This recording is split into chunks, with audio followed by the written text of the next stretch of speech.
Tugas SPBU yang diduga terlibat cekcok dengan warga kini meminta maaf.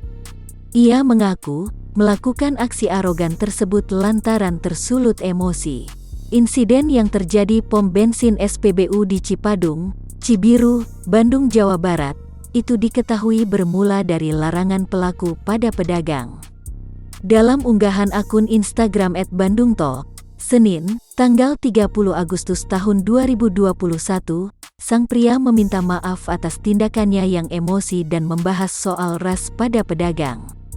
"Saya ingin meminta maaf atas kejadian kemarin yang sudah viral pada Sabtu. Itu saya terbawa emosi pada saat saya sedang melakukan tugas dan pada akhirnya membawa nama ras," katanya. "Saya minta maaf pada semua orang yang merasa tersinggung atas perkataan saya.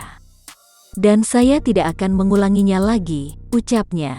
Sementara itu, dikutip dari Tribun Jabar, kemarahan pelaku bermula saat seorang pedagang kaki lima berjualan di sekitaran pom bensin SPBU di Cipadung.